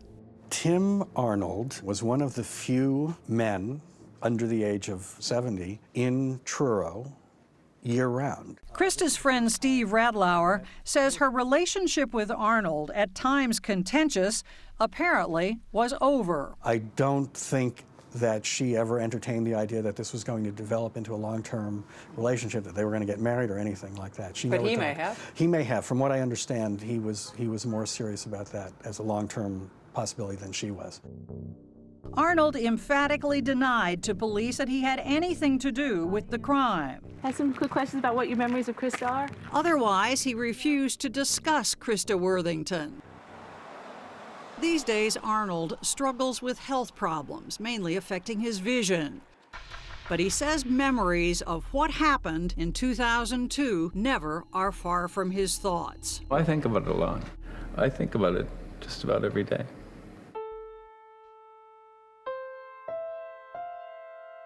Sometimes writes about Krista. The Krista I knew was a person of contradictions. She was by turns bright, talented, and ambitious, and then a homebody who wanted nothing more than to spend time with her child. While Tim Arnold may have been at the top of the suspect list, I was interviewed a lot. early on, Ava's father, Tony Jackett, wasn't far behind. You can certainly understand why the police would think that you had a motive to kill her. Why? There was no motive. What was the motive? Ava? Wow. According to Krista's friends, Jackett had little time for the baby at first, and eventually Krista demanded that he at least pay child support. She also demanded that he tell his wife, Susan. You didn't have a clue? No. He said I had an affair, and he said, there's a child. And I said, you're kidding. Then, to Tony's total shock, she forgave him. Take a walk on the beach. It's been too many years, and he's a nice man. People make mistakes. He's only human. Look at it. Isn't it lovely? I don't want this anger in me. I just want to make this all work. And by the time of the murder, the Jacketts claim it was, more or less, working. The three of them had a relationship of sorts with Ava at its center. Tony, they say, had no reason to kill Krista. We had her over for dinner, and it was a little uncomfortable the first time. But the more I got to know her, I liked her. I thought she was a nice person. Susan says Tony was at home with her when Krista was killed. But police refused to rule anyone out, and the suspect list was expanding to Agatha Christie-sized proportions, at times even including Tony's then son-in-law, Keith Amato, who'd taken an outside shower or two at Krista's house near the beach. Even Krista's elderly father was drawn into the investigation. through his 29-year-old girlfriend, You just love taking pictures of me, don't you? a former heroin addict upon whom Krista thought he was spending far too much money. Meanwhile, the state crime lab was hopelessly backed up. Months passed with no word on the DNA taken from Krista's body. The police went to the FBI for a profile of the killer, but nobody seemed a fit. Then finally, a year after the murder, the crime lab at last produced results. Disappointing results, because the DNA from Krista didn't match Tony Jackett or Tim Arnold or any other suspect the police had.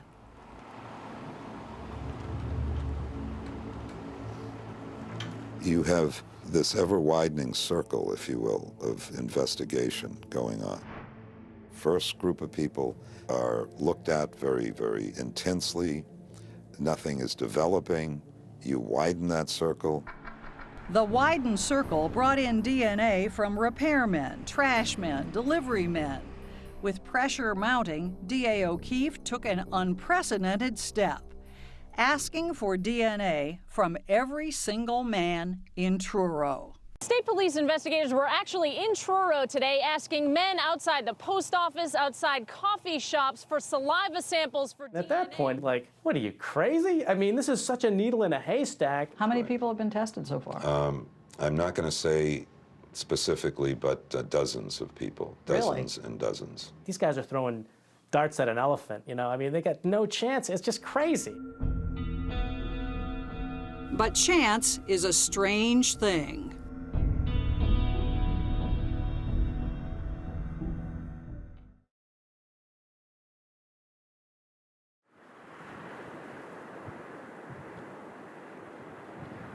In the 3 years police were searching for Krista Worthington's killer, an uneasy peace settled over Cape Cod. Somebody that knows her. Still, no arrests in this case. No one's been ruled out either. As the investigation dragged on, it just makes you think, No one has been named a suspect. only the random DNA roundup got much public attention. It did seem to smack of some desperation. Meanwhile, whole books were being written about this unsolved murder. Investigators, under intense pressure, still would rule no one out, including Tony Jackett. I'm left in limbo if they don't solve it, and it's not right. Little Ava, his daughter with Krista, was sent to live with a friend, Amira Chase, whom Krista had named Ava's guardian in her will. Jackett was allowed to see his daughter only one afternoon a week. Who loves you? Daddy. That's right. Daddy loves you, yes. You know, that's my daughter. You know, the chases are nothing to this little girl. He fought for custody. Worthington Jackett Matters, 02W0006. Long rise. But lost to Krista's friend. And Tony thinks he knows why. Well, being a suspect definitely cost me custody, more than anything else, the custody of my daughter. By 2005, Jackett was getting used to another reality. We'll just kind of have to live with the fact that the perception of my being a suspect is going to stay.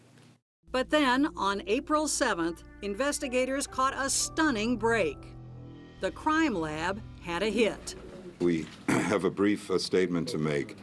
A match for DNA found outside and inside Krista's body. It just was a bombshell, huge bombshell, because we were just like electrified. Couldn't believe that they had come up with a match. Suddenly, a match, a suspect, and an arrest. All announced to the world by DA Michael O'Keefe, 3.5 years after the crime.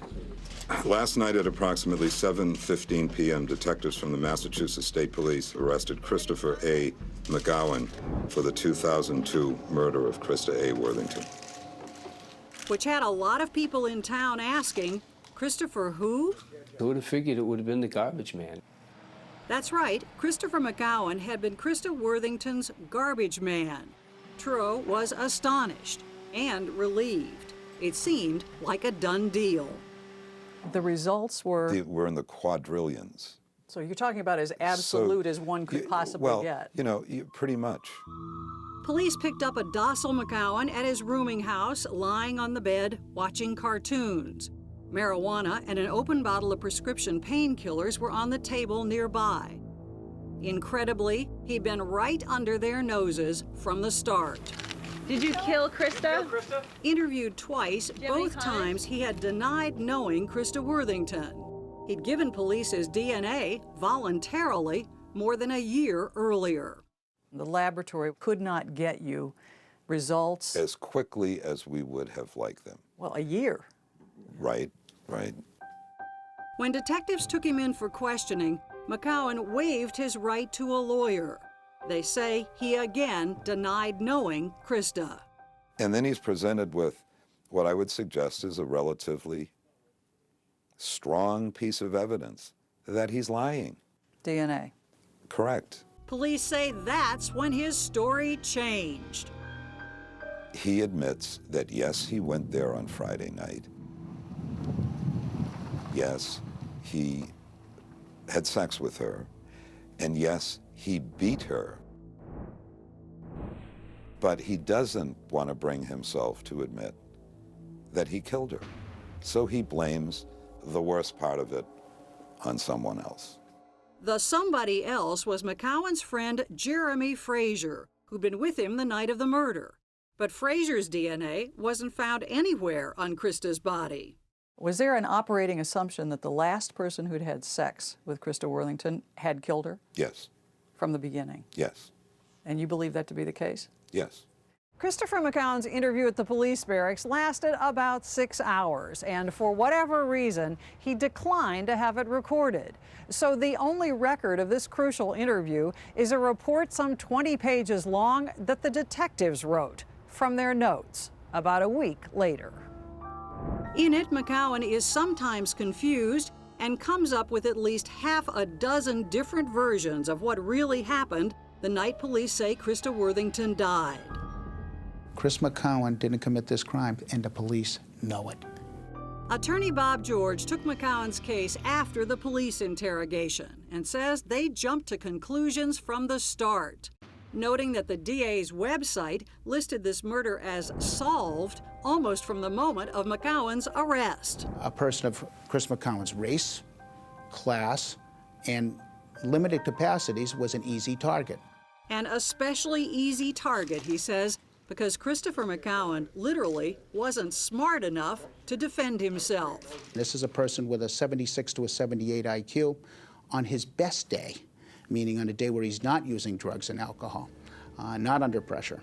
Under pressure and under the influence. He was using Percocet that day. He was using marijuana that day.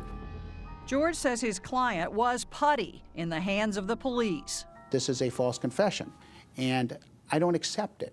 I don't know how much of it is actually coming from Chris McCowan's mouth or how much of it is coming from the police investigation. I don't know.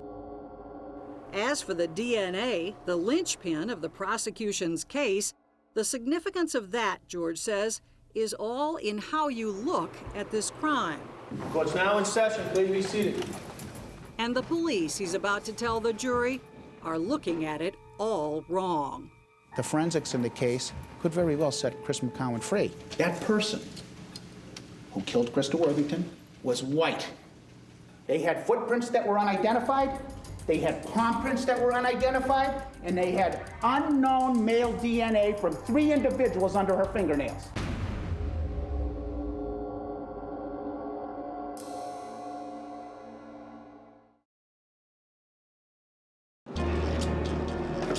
Down the Cape today, the infamous Krista Worthington murder case has gone from a whodunit to a courtroom drama. All right, Commonwealth of Massachusetts versus Christopher M. McCowan. Prosecutors go into Christopher McCowan's trial confident that the jury will accept their simple theory of Krista Worthington's murder. Now in session, please be seated. That he went to this location for the purpose of having sex with this person, that was denied to him, and in a rage, he raped her and killed her. The case against Krista's alleged killer, District Attorney Michael O'Keefe concedes, depends on 2 vital pieces of evidence. The DNA and the statement together were the two major pillars of the case. First, the DNA. We performed DNA analysis on 23 samples. The state's expert says it proves beyond doubt that McGowan had sex with Krista Worthington. Christopher McGowan matched the major profile in the mixture. Then the statement. Can you tell us your name for the record, please? My name is Christopher Mason, With Krista's father and other family members looking on, employed as a trooper with the Massachusetts State Police. Trooper Christopher Mason tells the court that although McGowan didn't actually confess, he did admit to police that he beat Krista and watched her die. Mr. McGowan stated, "I never meant for that lady to get killed. It's a nightmare after nightmare, and not a day goes by that I don't think about it." He went up there looking for sex. Krista Worthington confronted him, and it got very ugly. In the prosecution scenario, McGowan was drinking heavily that night. He joined friends at a local club. They were videotaped by an onlooker while taking part in a rap contest. This person wanted the company of a woman after partying and drinking all night. So, O'Keefe continues, at around 1:30 a.m., McGowan drove to Krista's house in Truro, where he killed her. And he was alone. He was alone. And he didn't have any prior relationship with her. Other than his familiarity with who she was, where she lived, and the fact that she lived alone. That is where McGowan's attorney, Bob George, insists prosecutors have it all wrong. Now, when they found the DNA for 39 months, you will hear, they were looking to speak to Krista's last lover. He wants to convince the jury there is reasonable doubt about everything in this case. Suddenly, Krista's last lover was a rapist. For starters, George claims his client and Krista may have been involved. Chris McGowan could have reasonably had a consensual sexual relationship with Krista Worthington, and anyone who doesn't believe it is someone who just refuses to accept it. And that's the defense's explanation for the damning DNA evidence, that Krista Worthington voluntarily had sex with McGowan, probably that Thursday, his day for picking up the trash, and that later someone else came along and killed her. You don't have McGowan's fingerprints at that scene. You don't have McGowan's hair at that scene. You Got don't have McGowan's DNA at that scene. Yeah, consensual sexual episode on Thursday. But George says getting the jury to believe that could be a problem because his client is being tried in Lily White, Cape Cod. If you had the same body of evidence, and Johnny Whitebread was home for the holidays, it was from some affluent family on the Cape, the same body of evidence, he wouldn't have been charged. But miles away in New York, Krista Worthington's former boyfriend, Steve Radlauer, says race has nothing at all to do with his doubts. Let's hear about that consensual relationship. How long had that been going on? I saw Krista 2 weeks before she was murdered, roughly. It wasn't going on then because we would have heard about it. That would have been her top story. Top of the Krista News would have been, I'm having an affair with my local trash man. You won't believe Top it. story. Back in court, the defense also must deal with its other big problem, that statement. And when he walked into that police station on April 14, 2005, the police had to get a statement out of him. So they intimidated him, George argues, in a 6-hour interrogation, much as they'd done with other suspects like Tim Arnold. And when you told them that you did not kill Krista Worthington, what was said to you? But, oh, yes, I had. It was like getting worked over, you know, like physically getting beaten up. Another one-time suspect, Keith Amato, described a similar experience. Trooper Maughan slammed his hand down on the table and said, "This is a murder investigation, and if we so choose, we will turn your life inside out." They did exactly the same thing to them that they did to McGowan, except that they were smart enough. And they had the wherewithal in the background to know when to say, stop, cut it out, I'm not doing this anymore, I want a lawyer. As far as IQs go, what's the score for someone who's mentally retarded? George's witness, forensic psychologist Eric Brown, claims that with an IQ of about 76, Christopher McGowan simply couldn't understand the police's questions. He's 69, he's mentally retarded? Yes. And he's 76 on his best day? Yes. Rubbish, says the prosecution. McGowan seemed smart enough when Brown gave him an intelligence test. For relativity, he indicated Einstein. And for Gandhi, he wrote spiritual leader of India. And for Koran, he wrote Muslim Bible. That's correct? And he was clever enough, the state argues, to concoct a story blaming someone else. Be the truth, the whole truth. His friend, Jeremy Frazier, who appeared uncomfortable the moment he took the stand. Did you drive up to Krista Worthington's house with Christopher McCowan? No, I didn't. Did you have anything at all to do with her death, sir? No, I didn't. But Bob George wants the jury to believe Frazier could have. What were you drinking? A couple beers at the party. Did you tell the police it was like 6 Coronas? I don't recall.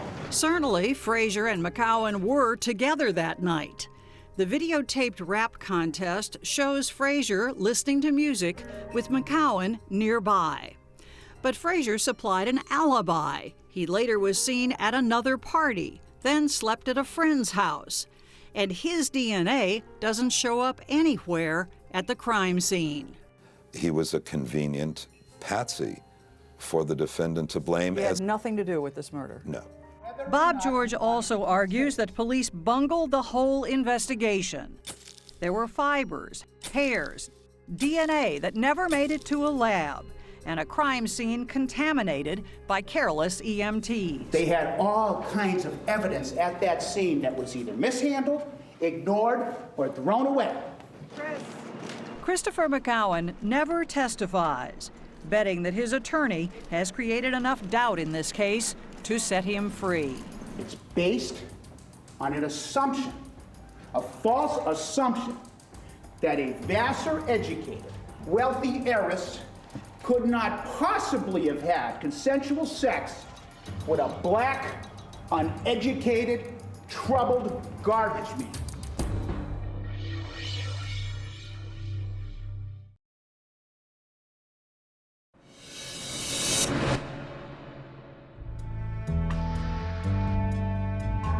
While the jury in the Krista Worthington murder trial deliberates, there's always that question as to what's the truth, what isn't the truth. the case is still being tried in the court of public opinion. We've been following the trial. And everyone in town's got an opinion. I think the preponderance of evidence indicates that he's guilty. I think he deserves every bit of a reasonable doubt if it's there. I wouldn't be surprised if the guy gets off.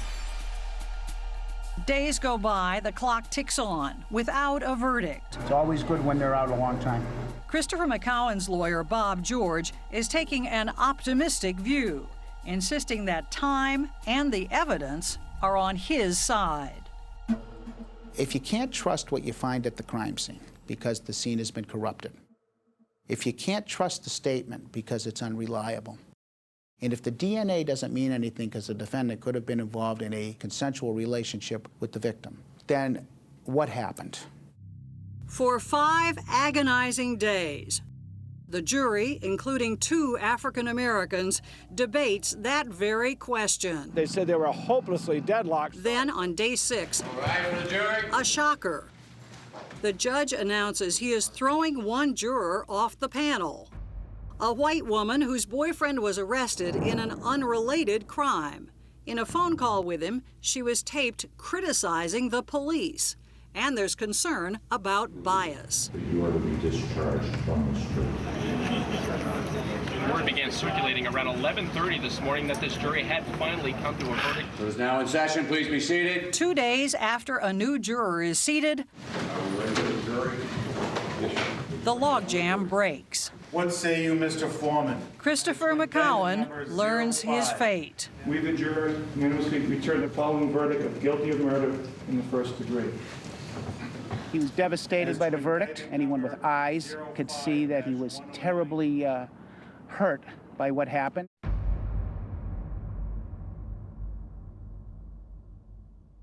Hours later, before he's sentenced, he addresses the court for the first time. This case, sir, is a very horrendous case. I feel sorry for the Pilgrim's family, her daughter, and her. And never meant for this to ever take place. But he still claims he had nothing to do with Krista Worthington's death. But, Your Honor, all I can say is that I'm an innocent man in this case, and that's all I got to say. The court doesn't buy it. The court hereby sends you to be in prison at the Massachusetts Correctional Institution at Cedar Junction for and during the term of your natural life without the possibility of parole. On indictment number 05-109-02, the jury having found you guilty of aggravated rape. Chris. Did I want to not guilty? Of course I wanted to not guilty. You know, my belief in McCowan's innocence is what drove me. I believed he was innocent and still believe he's innocent and will believe he's not guilty until the day I die. You want me to stand at the podium? Even after the verdict, Bob George refuses to give up. He's a little suspicious about what really happened to get that juror removed. You've got a juror receiving phone calls on her cell phone from someone who's incarcerated in a deliberating deadlocked jury in a major murder case from the jail. You don't have to be Oliver Wendell Holmes to figure out there's something strange about that. We'll find out what happened. I think there's a lot of conspiracy theory types that, will never be satisfied. Eric Williams, who's covered the case from day one, says while replacing the juror confused things, in the end, he has confidence in the jury's decision. There was enough evidence, it seemed, to push them to unanimously agree, and I think for most Cape Codders, that's good enough.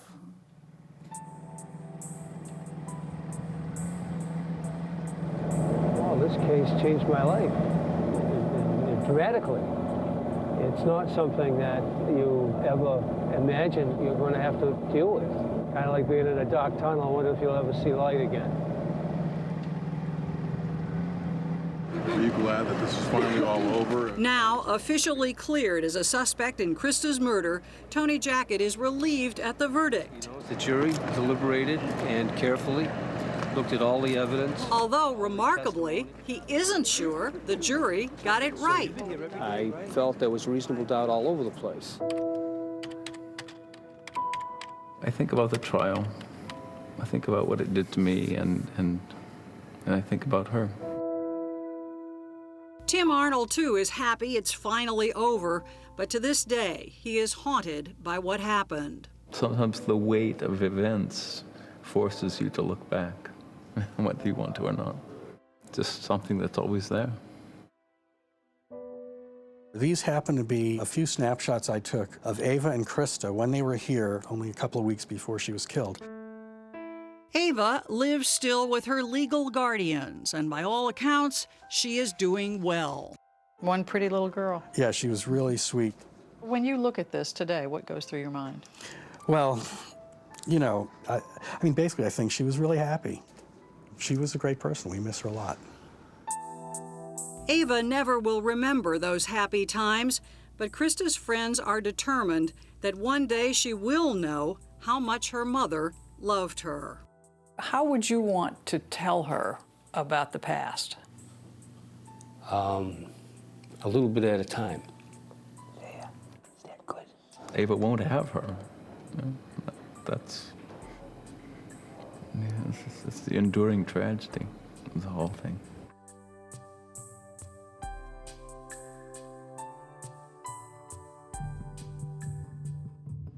For nearly 16 years, 48 Hours has covered the aftermath of Krista Worthington's murder and Christopher McCowan's trial. Guilty of murder in the first degree. Soon after his conviction,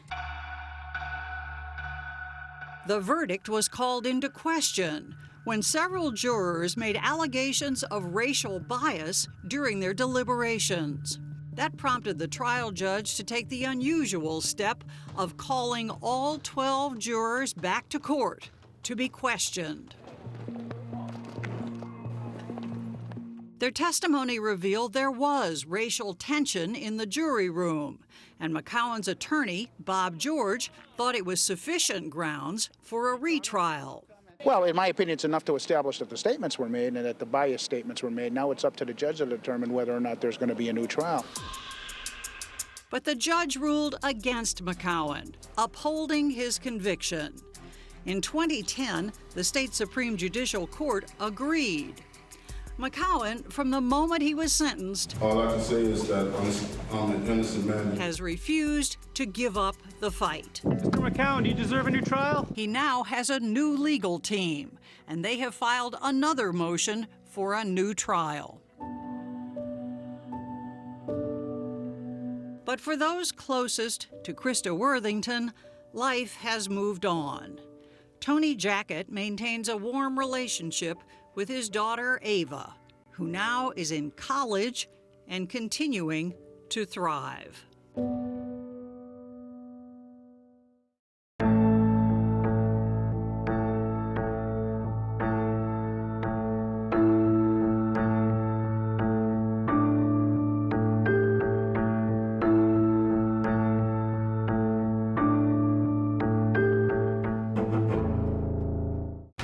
I was knocked unconscious. I couldn't protect her. 1978, a teen murdered. Who would want to kill her and why? 1984, another teen murdered. Same beach, multiple suspects, but one of them worked for the police. 48 Hours Crime Time double feature continues next on CBS.